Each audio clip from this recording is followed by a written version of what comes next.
Tonight, breaking the Kansas City Chiefs homicide bombshell. Good evening. I'm Nancy Grace. This is Crime Stories. Thank you for being with us. In the last hours, a bombshell. Two arrested over the deaths of 3 Kansas City Chiefs fans who apparently froze to death in their scientist friend's backyard and on his porch, and he didn't notice a thing for 2 days. A guy is dead. Your friend is dead in a lounge chair on your porch, and you go 2 days ignoring repeated calls, text messages, social media requests from family and friends. You don't see any of that. You show up at the front door in your underwear with a glass of wine and go, huh, what? 2 people arrested. Listen.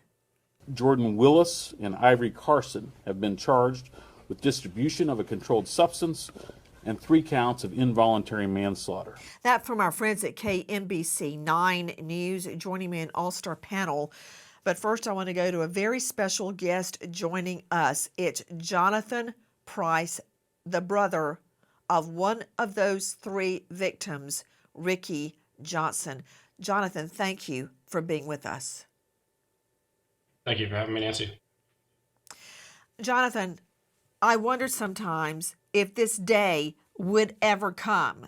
You said from the get-go, something is wrong. Something is horribly wrong. It didn't happen this way, and you were right. Yeah, from the very beginning, it didn't make sense. And it still doesn't make sense that they were able to rule out foul play from day one. And then, with these charges, I mean, I don't know the legal definition of foul play, but it definitely seems like they now believe that there was foul play. So it just keeping us in the dark for this long is very troubling. But there is still a sense of relief among all of us that this is hopefully coming to a conclusion.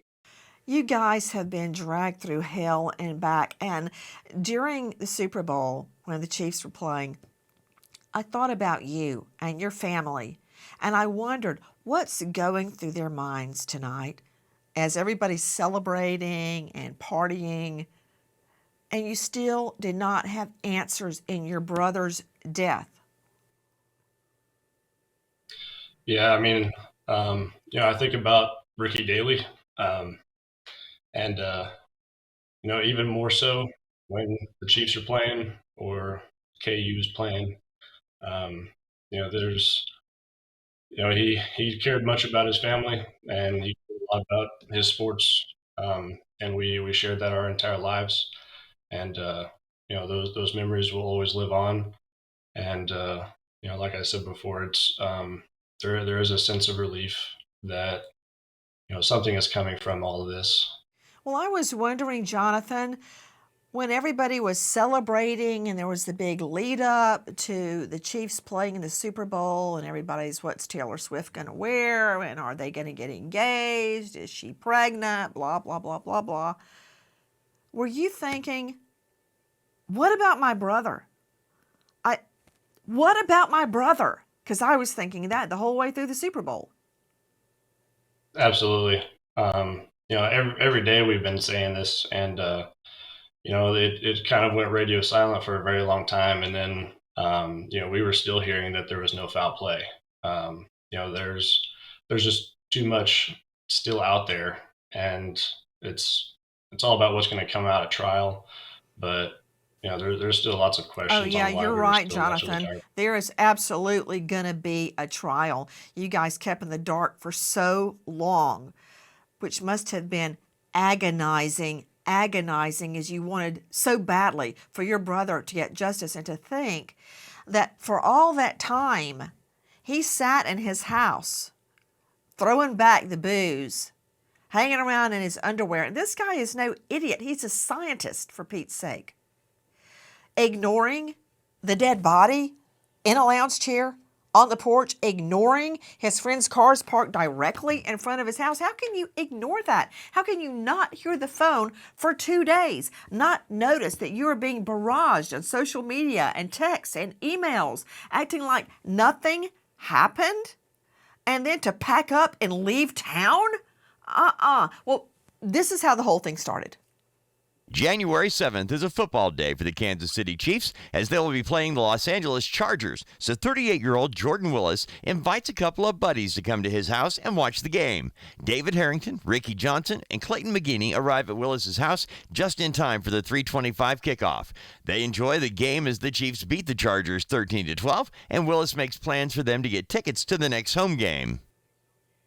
So everything's fine. They're all there watching the game together. Then what happens? After the game, Jordan Willis waves the guys off and crashes on the couch. On Monday, January 8th, Jordan Willis claims he did not leave his home at all. He would normally have to take his dogs, Sadie and Daisy, outside to do their business, but they're all staying at his dad's place. Okay, wait a minute. He had described his dogs as the, quote, loves of his life. How did they end up somewhere else? Okay, that's just a tangential question. But right there, something is way wrong. Joining me, Crime Stories investigative reporter Dave Mack. Right there, Dave. Jordan Willis, and this is on a Sunday, the scientist, he waves away the friends and claims he crashes on the sofa for what, the next 2 or 3 days? I mean, if you take it from Sunday until finally the police were at the front door after the girlfriend breaks in the window to find the dead body and starts screaming. I mean, that's his story, Dave? Seriously? And he's sticking to it, Nancy. He has always claimed that he crashed out, doesn't know what the guys did. He was sound asleep for the next 72 hours. And he missed all the messages. He didn't get any. He didn't get any text messages, phone calls, because that phone was ringing off the hook. All those guys, family and friends, were reaching out to him because they were always in contact. But Jordan Willis claims he slept through the entire thing for 3 days, and he only got up when they, basically broke into his house to tell him there were dead guys on the backyard. Jonathan Price is with me. This is Ricky Johnson's brother who passed away. When I think about what he went through, it was so cold out there. Do you let yourself, I try not to think about what my fiance went through when he was murdered. He was shot 5 times in the face, the neck, the head. And I try not to think about it because it will mess me up so badly. And I have children to raise. Do you ever let yourself think about what Ricky went through while their friend was inside in his underwear passed out? Yeah, I think about that all the time. Especially with these 3 gentlemen being inseparable for a very, very long time, and for all 3 of them to happen at the exact same time, and what some of them were going through in the final moments of seeing maybe one of their friends go down first. There's so many questions still on how that would have happened. And I pray that all the facts, not just some of the facts, but that all the facts will come out and we will know. Is no idiot. 3 days, Sunday, Monday, Tuesday, and I never knew my friend was dead on the back porch, and my other friends were dead lying in my yard. How can he say that? Oh yeah, and all the phone calls, and all the texts, and all the emails, and all the social media. He said he was wearing noise-canceling headphones for 3 days. Really? Says he was wearing noise-canceling earphones, and he was in his house. He didn't notice the car in front, and he didn't notice 3 of his friends. He wasn't texting them the day after, hey guys, let's go get tickets for the next game because the Chiefs had won. Completely acted like he was completely shut off from the whole world. And noise canceling headphones, sure, maybe you can't. Right. You maybe can't hear a little thing in the next room, but you're going to hear people beating on your door and you're going to see your phone blowing up for 2 days. So let me understand something, Dave Mack.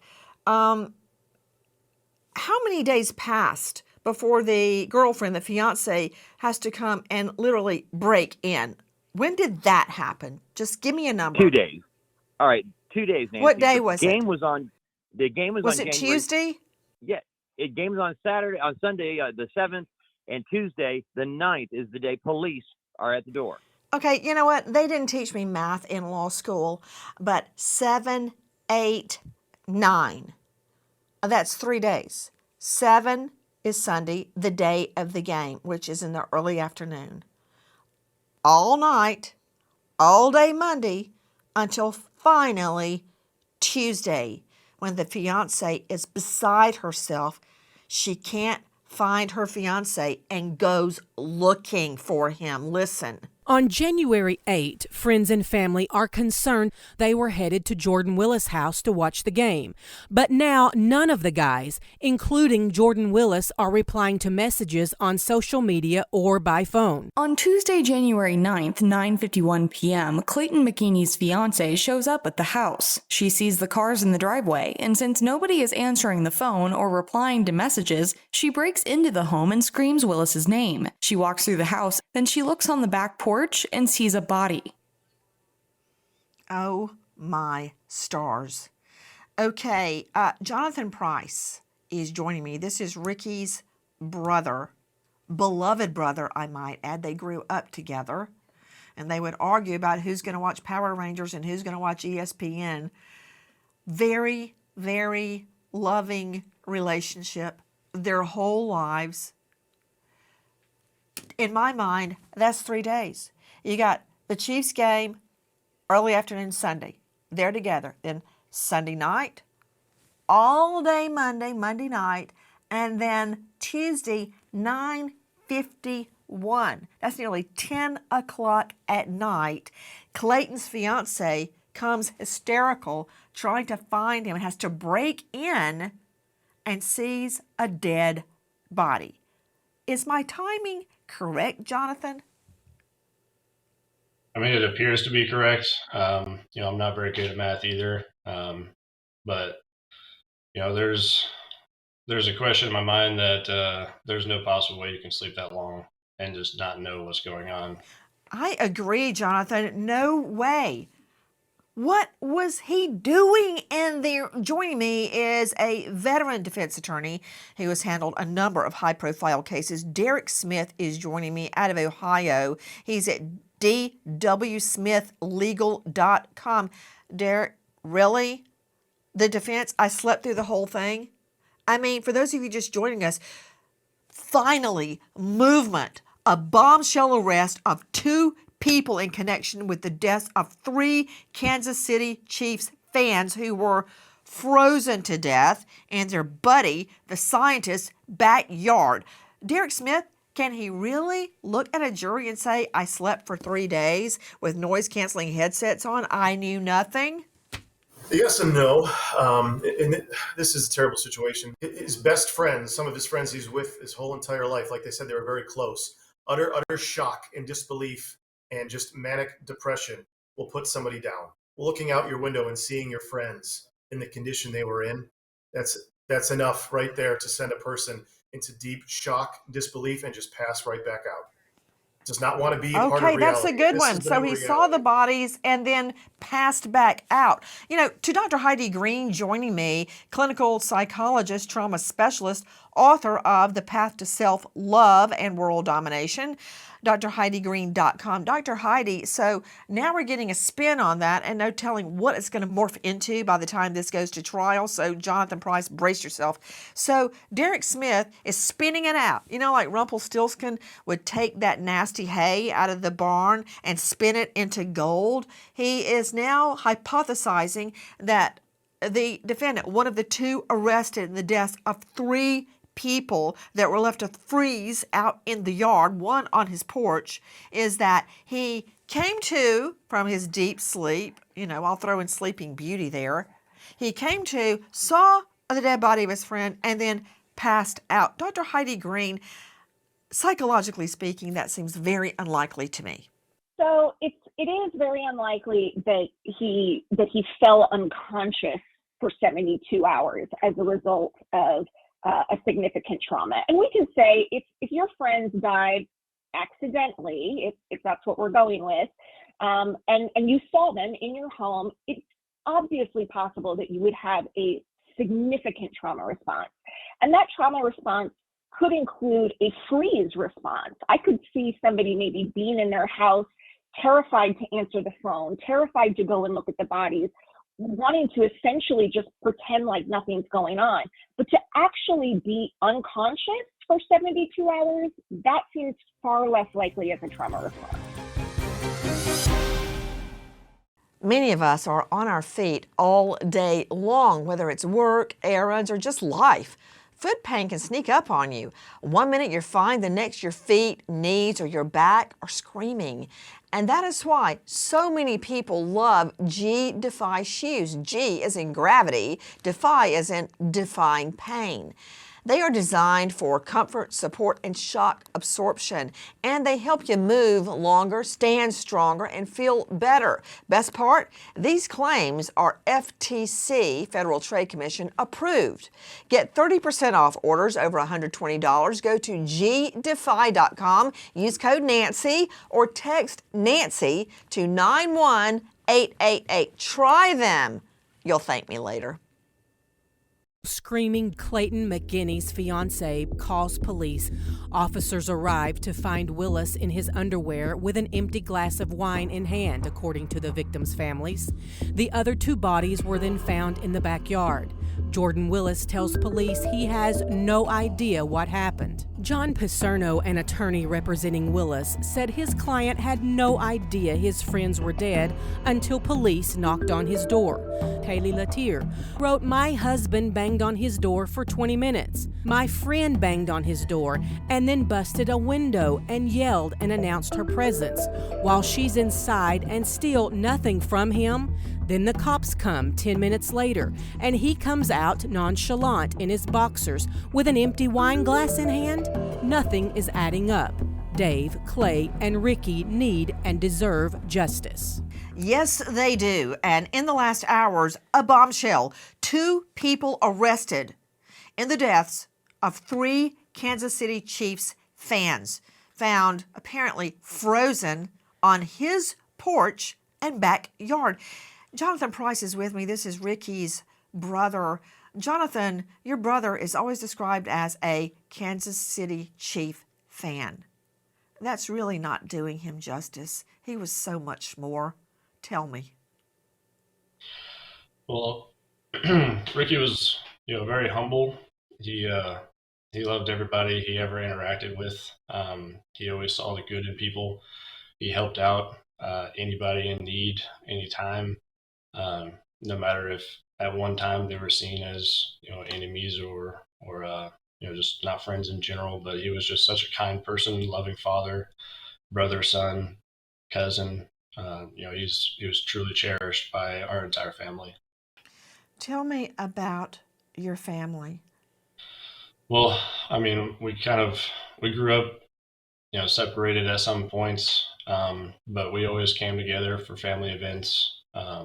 We were always there at Christmas times, holding our own different Christmases to make sure that all of our schedules matched up to where we could all see each other. And when I was in the military, anytime I came home, Ricky and my other brother Rusty, they always made it a point, and my sister Lisa, they always all made it a point to come home, all to be together every time.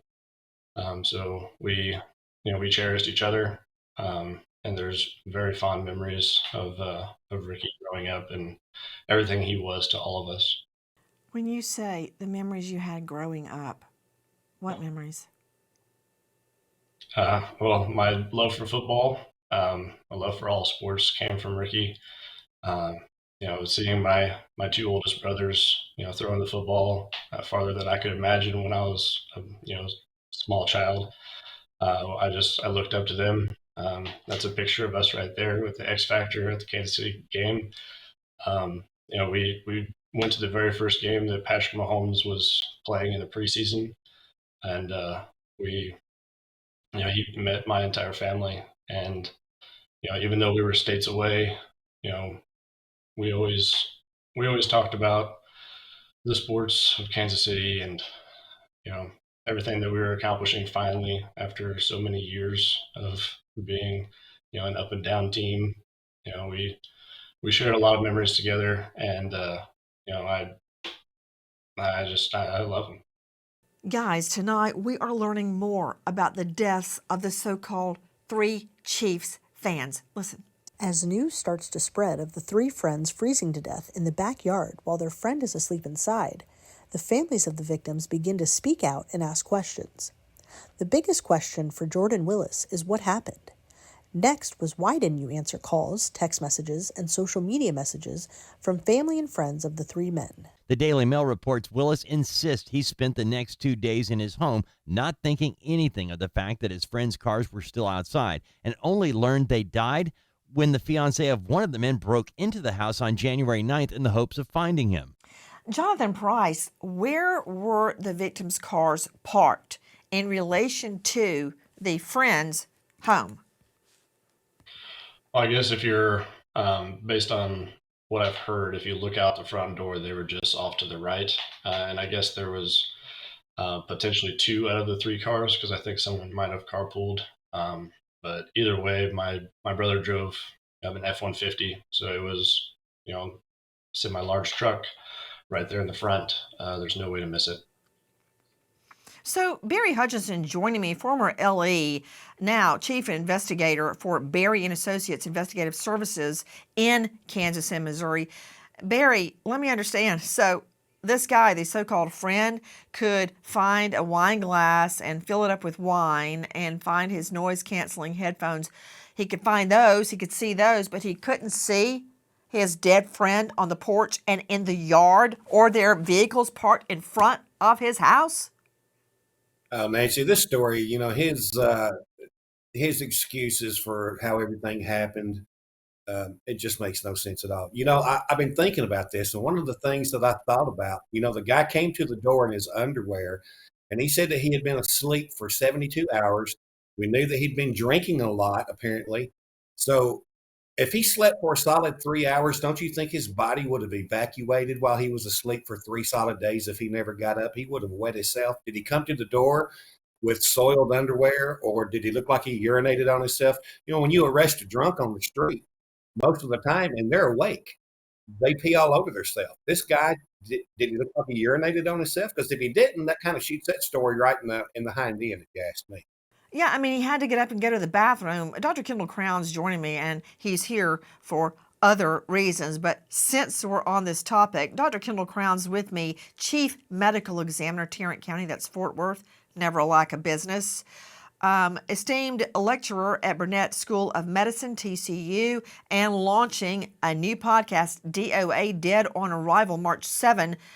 Dr. Crowns, is that true, what Barry just told us? I mean, how could he go 72 hours drinking, let me add that in, and not getting up and finding his way to the bathroom? Oh, I agree with that. There's no way you could sleep for 3 days after consuming that much alcohol and also eating that your body wouldn't urinate on itself or defecate. So it's impossible to believe that he spent that entire time asleep and not getting up and at least going to the bathroom. Please join us on our mission to find missing people, especially children, to solve unsolved homicides. If you're on the go, catch us on your favorite podcast app where you can get all of our content where we, in our own way, seek justice. As the investigation heated up, Jordan Willis moved out of the home and checked into rehab. A forensic data extraction found text messages on Harrington's phone between Willis, McGeeney, Johnson, and others that proved Carson was the person who supplied the group with cocaine. DNA evidence matched Willis, identifying him as a major contributor, and DNA evidence from the second bag matched Carson, confirming his role as the drug supplier. Packs up and goes to rehab. So, to Jonathan Price, when did you learn that the so-called best friend of your brother packs up, clears out the house, takes his dog, and goes to rehab? I mean, the only time that we found out was whenever it was reported in the news, which is kind of the unfortunate part of all this. But if you have the mental capacity to know you have a problem after the fact and check yourself into rehab, then you know more about what happened that night. And I don't know if he shared that or not with the authorities, but the fact that he was not detained, after that night for the past 14 months doesn't really make any sense to me. Yeah, to Derek Smith, why is that the go-to with your clients and all the stars? It's only after they're busted for something that they suddenly realize they have a problem and they hide out in rehab. Well, unfortunately, it takes an event like that to really change a lifestyle or change a mindset, or even in these cases, a serious addiction. It's akin to being in a certain way of life, certain way of doing things. Everything's fine as long as everything's fine. And then something tragic or something terrible or the law gets involved, and you have to make a drastic change. And that's unfortunately just how it is sometimes. Joining me right now is a special guest just joining us. Eric Zand is with us. It is the Platte County prosecutor who was working on the case. And I know, Eric, number one, thank you for being with us. But I know what you can say is limited, having been a prosecutor for many years myself, but I want to thank you for being with us. The family questioned this from the get-go. And I know the prosecutors get the case once LA law enforcement finishes their investigation. But I'm sure you know, having dealt with so many crime victims, how agonizing this has been for the family to be waving the banner. This isn't right. This isn't normal. This guy's not innocent. He won't say a word to us about what happened. This is the alleged best friend. They've been waiting all this time. Now, Eric, don't get me wrong. I'm glad we finally have bombshell arrests in the deaths of the 3 Kansas City Chiefs fans. But what took so long? Please explain it. Yeah, you're absolutely right, Nancy. This was a long time coming, and our hearts absolutely go out to these family members. I met with them shortly after these deaths, and it's just really tragic. And these cases are tough to put together. Tracking down who's responsible for providing these drugs is no easy task. But I can't tell you how proud I am, Nancy, of the Kansas City Police Department and prosecutors in my office who from day one said that they weren't going to rest until we exhausted every possible resource to bring the people we believe responsible for these crimes to justice. And yesterday was the first step in that. As you know, these men are presumed innocent unless and until proven guilty, but we've charged them what we think happened, which was providing cocaine and fentanyl and causing the deaths of these 3 men. As a matter of fact, this is what Platte County prosecutor Eric Zand had to say. A doctor with Forensic Medical of Kansas found that Mr. McGeeney, Mr. Harrington, and Mr. Johnson all died of fentanyl and cocaine combined toxicity. That from our friends at KMBC 9 News. So, Eric, your assertion, what you're going to prove, I think, in trial is that the casual use of a little cocaine, although family says that at least one of the victims had never used cocaine before, but the casual use of cocaine turned deadly because it was cut with fentanyl. Yeah, in this case, what we allege is that there were 2 baggies found at the scene. One of those baggies contained cocaine. The other baggie, we allege, contained fentanyl. The ME found that it was a combination of those 2 drugs that caused these men's deaths. And so we've charged both of the men, one of them who we believe provided the cocaine, the other who we allege sold the fentanyl that caused these deaths. And we allege, because we charged them with manslaughter, that they recklessly caused the deaths of these 3 men. As a matter of fact, listen to what Jonathan Price had to say. From the very beginning, he said that before the 5th person came out, he said that Jordan was there sporadically throughout the day. And then he also did not mention a 5th person, but once the 5th person came out, then he changed it to saying that there was a 5th person and that he was asleep the entire time. So those were 2 very specific details that were specific in the opening statement, but then changed over time. So Alexis Tereszcuk joining us, Crime Stories investigative reporter. The best friend, now charged in a homicide case, changed his story. He never mentioned anybody else was there beside him and his three buddies, all dead, frozen dead in the backyard. And he goes 3 days and doesn't notice they're on his back porch. There's a mystery guy, a fifth person, Alexis. He changed his story. Why? Because the fifth person was the person that provided the drugs, according to police. This is somebody who they have all known for quite a while, that Jordan has known, and he was contacted, and this man brought the drugs. So there's cocaine. Jordan Willis's DNA is on the cocaine.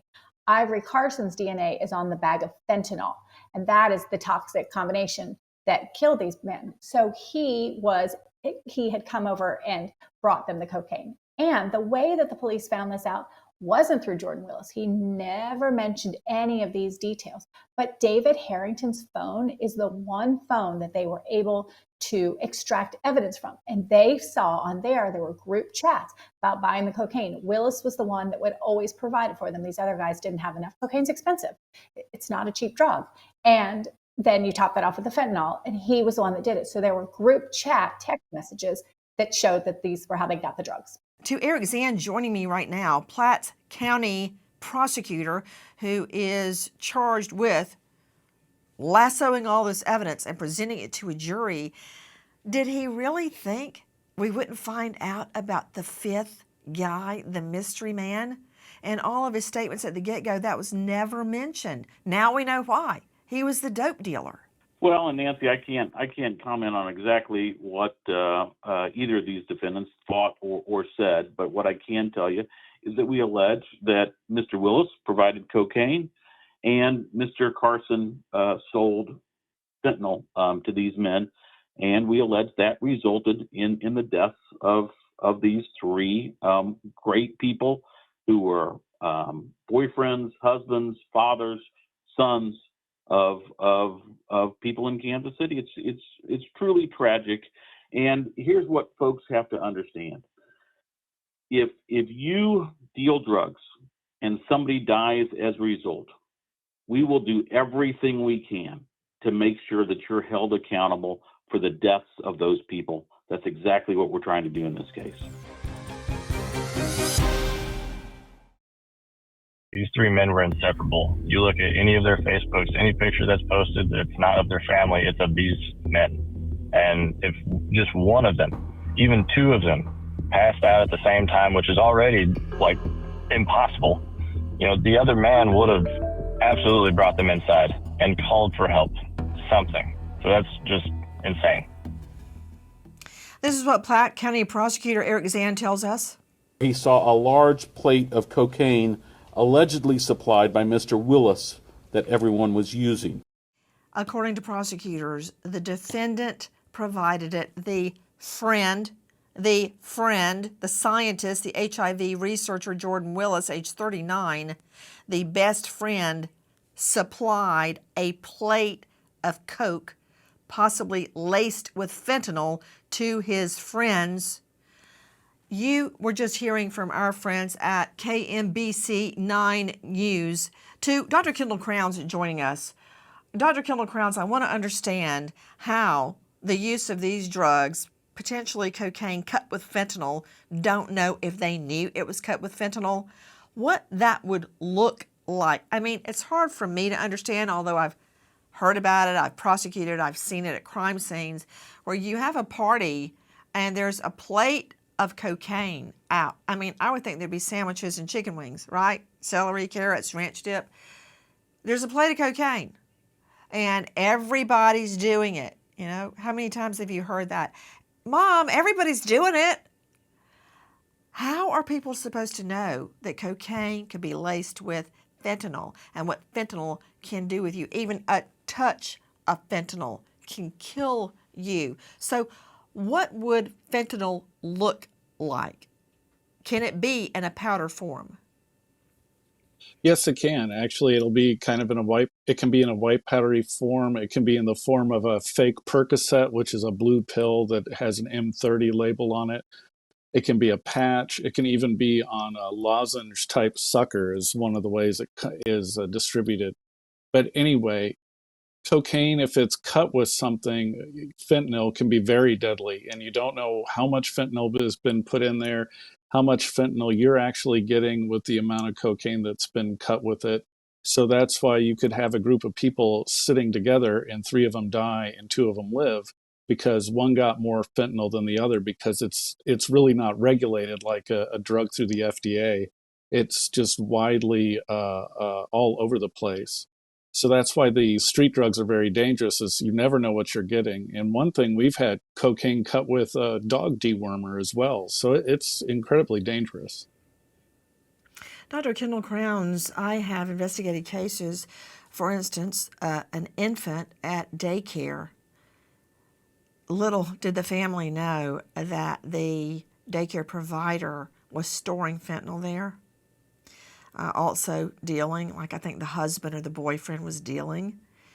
And they moved the fentanyl from one place to the next inside the daycare. And that movement released particles of fentanyl. And the infant inhaled it or touched it. It killed the baby.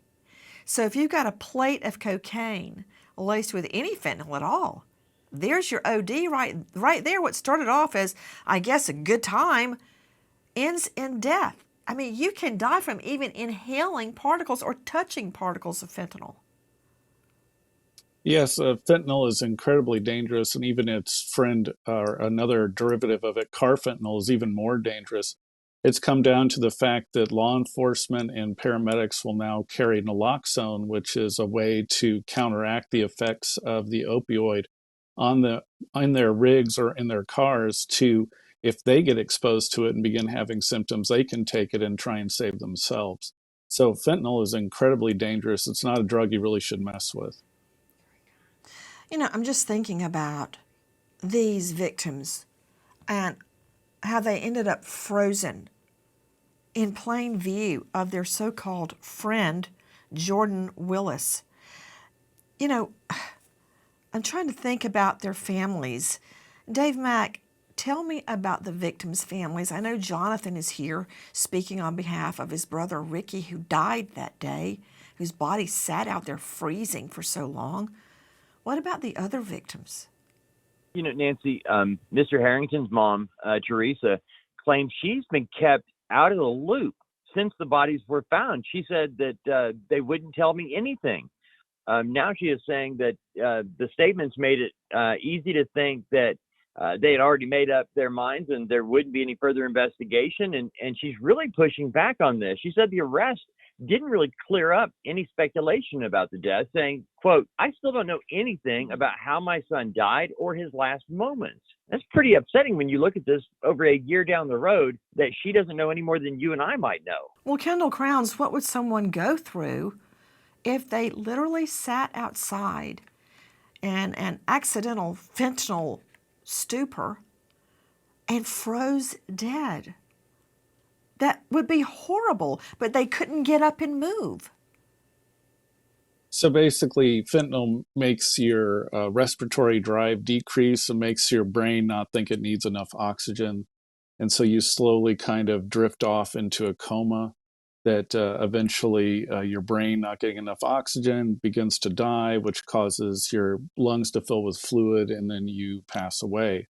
It wouldn't necessarily immobilize you to the point that you couldn't get up and get yourself out of an unsafe situation unless you've gone into a coma. So those individuals Why would probably... they sit there and on the porch in a lounge chair and lay in the backyard if they could move? I mean, I'm certainly not a medical doctor, but certainly they would get up off the porch or get off the ground and come inside. According to the defendant, the door was unlocked. I submit they couldn't. Well, that's if they're still conscious. If they've gotten enough fentanyl in and it's caused them to go into basically a coma, they can't move at that point, and then they will either, more likely than not, die from the fentanyl prior to dying from freezing to death. because there are autopsy findings you'll find that'll show that they died from hypothermia or freezing to death, which I haven't seen any reports of that being found. Alexis Tereszcuk, we keep referring to them as the Kansas City Chiefs fans, and they were so much more than that. Tell me about their families. Well, Clayton McGeeney was engaged. He was engaged to a woman named April Mahoney, and they were very happy together. They were very young. You know, he worked in construction, small business construction, and he was going through a really rough time. There weren't a lot of jobs, but they were still together at the time. And she, in fact, started a GoFundMe to tell everybody like he was so wonderful and he was somebody that was her whole life. And the two of them had all these future plans together. And then it was abruptly cut short. And in fact, she was the one that found them. April was trying to reach him, Clayton calling him over and over again. She is the one that showed up at Jordan Willis's house. She broke through the basement window. She got out. She found Clayton, and then the other two guys dead. Overnight, we learned 2 arrested in the horrific deaths of 3 Kansas City Chiefs fans watching a football game with their so-called best friend. Now, behind bars, arrested the so-called best friend, Jordan Willis, and a guy named Ivory J. Carson. Okay, straight back out to Jonathan Price. This is Ricky's brother. Tell me your thoughts. Well, I mean, summing everything up, I just, he was my brother. I cherished him a lot. And his 3 daughters, and, so a couple of them are a little bit young to fully understand. It's very difficult to think about what they are going through and the answers that they've been neglected for all of this time. And it's just, makes us very distraught. Jonathan Price, you want to set the record straight on certain issues. What? Well, one of the things that we've been told since the beginning, which did not make sense, is the ruling out of foul play, and the amount of information that we've gotten since then. Since January 9th, it's been very disappointing. I'm glad I understand that it takes time, and I'm glad that we are finally getting some answers. But there's still a lot out there that we don't fully understand. And just 3 or 4 months ago, Jordan's lawyer was saying that he thinks the charges will come, but not to Jordan. And that's from talking to some prosecutor. So that part doesn't make sense to me either. And the more I get back into this, the more pain that's coming back, just like there was back then, and the more questions that are arising from all of this. If you know or think you know any evidence as it relates to this case, the case is ongoing and headed for trial. Please dial 816-234-5111. Repeat, 816-234-5111.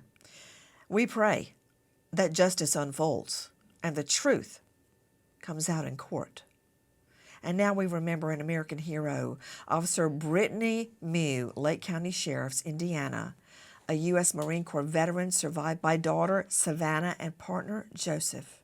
American hero, Officer Brittany Mew. Thank you to our guests, but especially to you for being with us tonight and every night. Nancy Grace signing off. I'll see you tomorrow night, 6 and 9 o'clock sharp Eastern. And until then, good night, friend.